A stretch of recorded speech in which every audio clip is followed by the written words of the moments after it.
This is not something that we can ignore. It's not something we can just sweep under the rug. He said he would walk me back, but I didn't trust him. He promised the group of people I came with, who I just met that night, that he would not take advantage of me. He walked me home into my room, but didn't leave. Shortly later, he was already on top of me. I felt powerless. My eyes were barely open. I felt like a doll. I couldn't move. I couldn't even react. I didn't know what was going on. I didn't want him, so much so that I fell asleep in the middle of sex. I became depressed. I wanted to kill myself. He wouldn't leave my room. He asked me to be his girlfriend. I ran out of my own room, but when I returned, he was still there. This is disgraceful. It is intolerable. I was a pledge at a fraternity, and one night things got kind of out of hand. One of the brothers kept giving me more and more to drink, and then he took me upstairs. I said I needed to go to the bathroom. When I came back, he was on my sleeping bag in his underwear. I sat down and he started touching me. I told him to stop, and he just shushed me and told me that everything was going to be okay and to relax.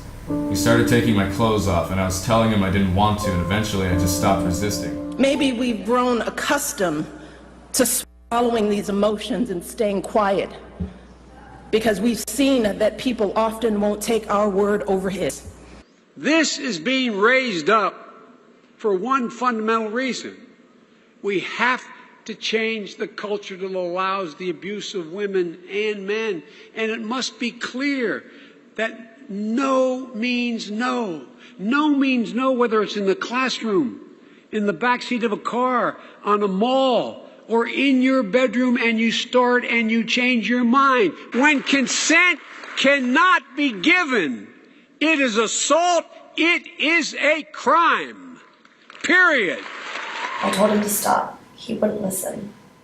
It's that feeling of terror and violation that too many women have felt when someone has grabbed them or forced himself on them and they've said no, but he didn't listen.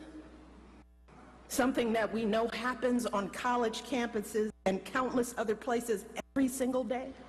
The harm of an assault often lasts long after the incident.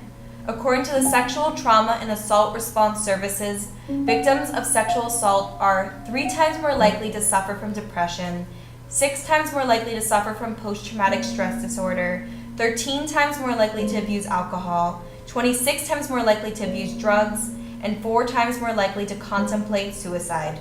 This weird situation now where people are like, I'm not blaming the victim, but why did she wear that if she didn't want to if she wanted to not be raped? Like, that's literally what you're doing, is blaming the victim. What difference does it make what a woman was wearing? But still, today, the question gets asked, were you drinking? What did you say? Why did you offend him? It's not my fault. I should be able to go to different houses and like hang out with my friends and like go and be with my sorority sisters and like do things like that without having to be worried that like somebody's gonna try to like drug me. Like I shouldn't be like, oh, she was wearing like a tight dress that night and like taking a few shots. Like obviously she like was asking for it. Like no, I wasn't. Sexual assault does not look like just one thing. Sexual assault does not only impact one gender, one race, one sexual orientation, or one type of person. Each survivor's story is different and complex. Now is the time for all of us to stand up and say enough is enough. No means no. Period.